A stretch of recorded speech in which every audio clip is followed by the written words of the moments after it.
Isa talaga to sa pinakapaborito nating mga Pinoy. Pwedeng pang ulam, pwedeng pang pulutan. At ito nga ang dinakdakan.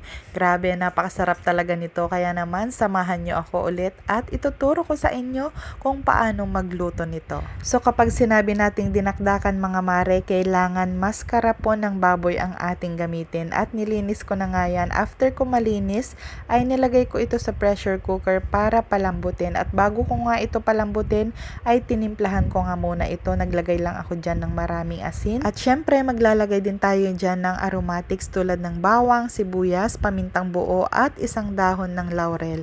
And then susunod na natin dyan lagyan ng tubig para palambutin ito. At pakukuluan ko lang ito mga mare or palalambutin ito ng 25 minutes. At habang pinapalambot ko nga ang karne ay nagprepare na nga rin ako dito ng sibuyas. At syempre maglalagay din tayo sa ating dinakdakan ng luya.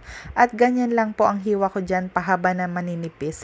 Pero kung kayo po ang gagawa ay depende pa rin naman po kung anong mas prefer nyo na hiwa ng mga aromatics. Nag-prepare na rin ako ng kalamansi para sa ating dinakdakan at kung gusto nyo ng medyo maanghang, lagyan nyo po ng sili. So after ko nga mapalambot ang ating maskara ay ito na nga, hiniwa-hiwa ko na and then titimplahan ko pa ito mga mare bago ko ito i-grill.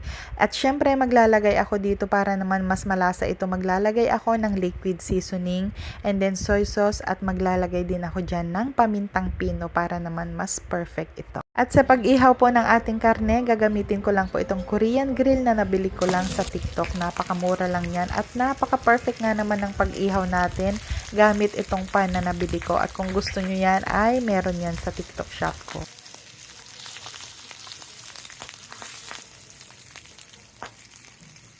At after ko nga maihaw ang mga karne ay sinunod ko naman itong atay ng baboy at napakasarap nito sa ating dinakdakan. Mas malinamnam ang dinakdakan kapag merong atay ng baboy. So after nyan ay naghiwa na nga ako nitong mga karne at kahit hindi na nga po tayo gumamit ng uling para ihawin itong mga karne ay perfect pa rin naman po yung pagkaihaw nito gamit ang ating Korean grill.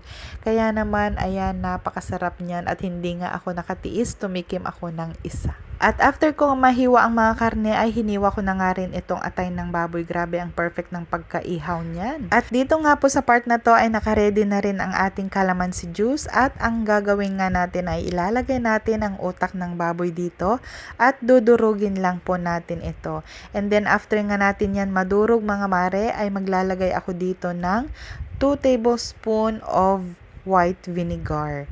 And then maglalagay din ako dito ng mayonnaise.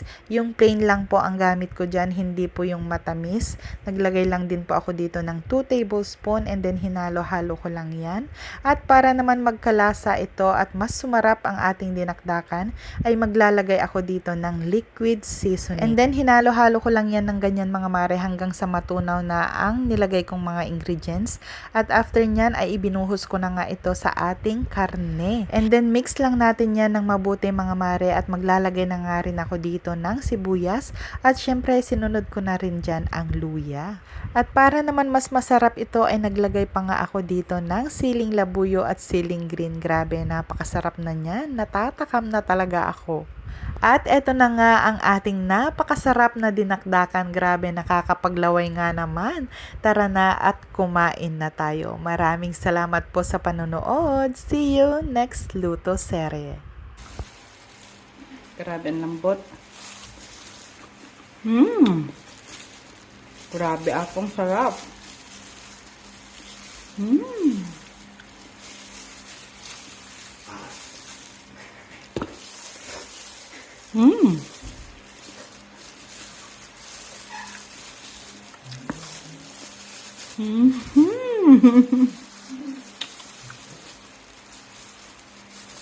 Lang sarap.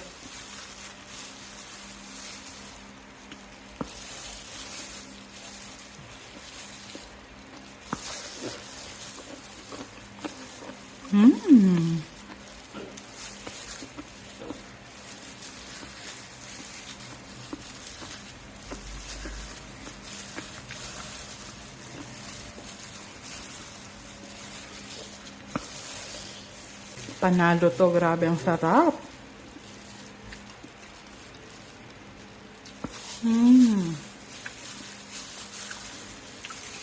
Sarap.